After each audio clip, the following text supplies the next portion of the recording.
불과 30년 전만 해도 반려견 평균 수명이 10년 안팎이었습니다. 하지만 지금은 영양 상태와 의료 수준이 좋아지면서 반려동물의 수명이 20년을 바라보는 세상이 열렸습니다. 문제는 수명이 길어진 만큼 반려동물이 만성질환을 안고 살아가는 시간도 늘어났다는 것입니다. 그래서 오늘은 8살에서 10살이 넘는 반려견 가운데 급격하게 발생 빈도가 높아지는 심장병과 내분비 질환에 대해 자세히 알려드리겠습니다. 반려견의 심장질환 중 열의 7에서 8은 이천판 폐쇄부전증이라는 질환입니다. 이천판은 좌심방과 좌심실 사이에서 혈액이 역류하지 않도록 막아주는 판막인데요.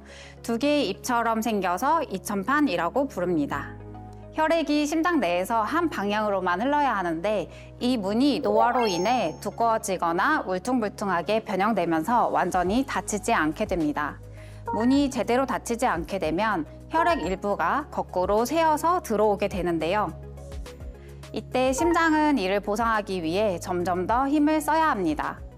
이것이 반복되면 심장이 커지고 결국 심장의 펌프 기능이 무너지고 심장에서 온 몸으로 뿜어지는 혈액이 충분히 공급되지 못하는 심부전으로 이어지게 됩니다. 이천판 폐쇄부전증이 발생하는 반려견종은 말티즈, 포메라니안, 까발리의 킹 찰스 스패니얼 등인데요. 보통 8살에서 10살 이후부터 발생 빈도가 높아지지만 특히 카발리의 킹 찰스 스파니엘은 유전적인 이유로 더 이른 시기에도 심장질환이 발병하는 경우가 있어 주의가 필요합니다.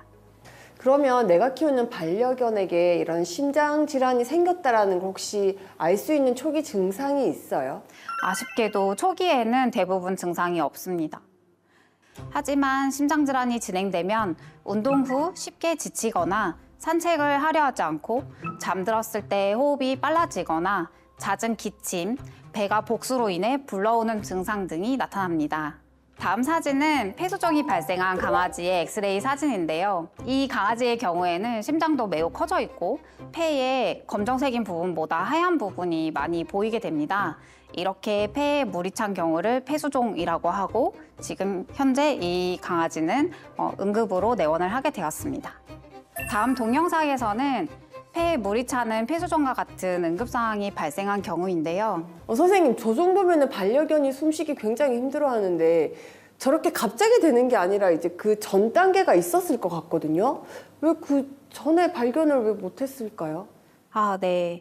아쉽게도 이전에 반려견이 평소에 알레르기성 기관지염이나 만성 기침이 있었던 경우에는 보호자님들께서 심장병으로 인한 기침이 추가로 생겨도 원래 있었으니까 라고 생각하시면서 치료 시기를 놓치게 되는 안타까운 경우도 많이 있습니다. 엑스레이 사진과 달리 심장 초음파 검사는 초기 심장병 상태에서도 판막의 변성과 혈액 역류를 확인할 수 있습니다. 그러면 선생님, 그런 이제 심장병이 있을 때 호흡 곤란 외에 또 다른 증상이 있나요? 네, 일반적으로 심부전이 발생했을 때 기침이나 헐떡임, 그리고 청색증이라 해서 혀가 파랗게 되는 그런 증상을 많이 보이게 되는데요. 간혹 복수로 인해서 배가 빵빵해지거나 실신을 하는 경우도 있습니다. 복부가 어느 정도로 빵빵해져요? 육안으로 봤을 때 이렇게 빵빵한 게 보이나요? 겉보기에 보이는 경우도 있지만 또 그냥 보이지 않는 경우도 많아서 강아지 같은 경우에는 체중이 갑자기 늘었을 때도 복수가 차는 경우가 있거든요. 그래서 그런 체크를 통해서도 좀 알 수 있습니다. 혓바닥은 눈에 딱 봤을 때 보이나요? 그렇게 파랗게 됐다라는 게? 네, 대부분 헐떡이면서 강아지들이 이렇게 숨을 쉬면서 호흡이 너무 곤란할 때는 아이들이 똑바로 서 있지 않고 이렇게 우리 형님 할 때처럼 약간 가슴을 벌리고 목을 쭉 뻗고 이렇게 할 때 혀가 매우 파랗게 보라색으로 보이거든요. 이럴 때는 굉장히 아이가 숨을 쉬기가 어려워서 노력성 호흡을 한다라고 표현하는데 그런 증상을 보이면서 잠을 잘 자지 못하거나 안절부절 못하고 밥을 잘 먹지 않고 하면 응급 상황이라고 인지할 수 있습니다. 이천판 폐쇄부전증의 치료는 미국 수의내과 개인 ACVIM 가이드라인에 따라 단계별로 진행합니다. 총 5단계인데요. B2 단계는 심장이 일정 기준 이상 커진 상태입니다. 연구에 따르면 이 시점에 치료를 시작하면 심부전으로의 진행을 평균 15개월 이상 늦출 수 있다고 알려져 있습니다. C 단계는 폐수종 같은 심부전 증상이 실제로 발생한 단계입니다. 마지막으로 D 단계는 표준 치료에도 잘 반응하지 않는 말기 단계로 약물 조합을 더욱 강화하고 삶의 질을 유지하는 데에 초점을 맞춥니다. 요즘에는 이제 반려견도 많이 키우지만 반려묘도 굉장히 많이 키우잖아요. 혹시 반려묘도 심장 질환이 생기나요? 네, 좋은 질문입니다. 고양이 역시 심장병 이야기를 빼놓을 수 없습니다. 이 영상은 심장병이 진행되어 호흡이 가빠진 반려묘인데요. 고양이는 조기에 심장병을 발견하기가 반려견보다 더 어렵습니다. 대개는 증상이 구토나 단순한 무기력처럼 전혀 관련 없어 보이는 형태로 나타나기 때문입니다. 고양이에서 가장 흔한 심장병은 비대성 심근증, 그림을 보시면 심장 근육이 밖으로 커지는 게 아니라 심실의 안쪽으로 커지기 때문에 실제로 혈액이 들어가야 되는 공간이 매우 좁아지는 병이거든요. 고양이 심장 질환의 60% 이상을 차지하는 가장 흔한 질병입니다.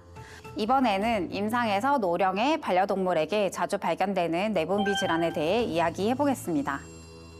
내분비 질환이란 호르몬을 분비하는 기관에 문제가 생겨 호르몬 균형이 무너지는 질환을 말합니다. 반려견이 주의해야 할 내분비 질환으로는 3가지가 대표적입니다. 우선 당뇨병입니다. 혈당 조절이 잘 되지 않으면 혈관과 심혈관계에 전반적으로 부담이 생기고 심장 기능에도 간접적으로 영향을 줍니다. 다음으로 쿠싱 증후군입니다.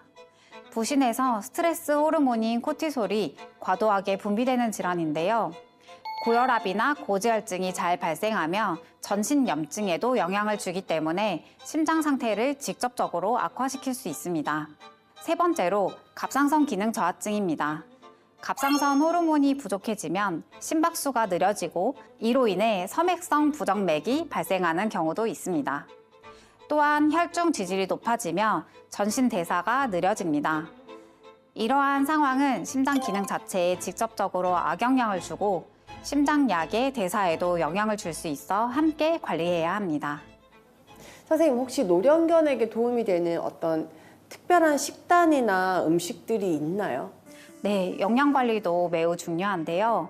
심장병이 있는 강아지의 경우에는 과거에는 무조건 저염식을 강조를 했었거든요. 그런데 최근에는 지나친 염분 제한이 오히려 신장에 부담을 줄 수 있어서 적절한 수준의 나트륨 조절이 더 중요하다는 것으로 가이드라인이 바뀌었습니다. 그리고 선생님, 그럼 이제 심장병이나 내분비 질환이 있는 반려동물한테 절대로 줘서는 안 되는 음식이 또 있을까요? 한 가지 꼭 말씀드리고 싶은 건 요즘 인터넷 정보, GPT 등을 통해서 심장병에 좋다라는 음식 정보를 알아보시고 무작정 급여를 하시는 경우가 많은데요. 노령 반려동물은 한 가지 질환만 가지고 있지 않는 경우가 많기 때문에 복합적인 전신 상태를 평가한 후에 주치의와 상의하여 급여하시는 것을 추천드립니다. 그와 함께 무엇보다 강조하고 싶은 부분은 검진 주기입니다. 8살 이상의 반려견묘는 6개월에서 12개월 주기로 혈액검사, 소변검사, 영상검사를 포함한 종합적인 건강검진을 받으시기를 권장드립니다. 정리해 보겠습니다. 노령 반려동물의 건강은 한 가지 질환만 보는 것이 아니라 전체를 함께 봐야 한다는 것입니다. 그리고 그중 어떤 것이 가장 큰 문제인지 복합적으로 평가하는 것이 현대 노령 반려동물 의학의 방향입니다. 반려동물이 더 건강하고 편안하게 노년을 보낼 수 있도록 보호자님과 수의사가 함께하겠습니다. 감사합니다.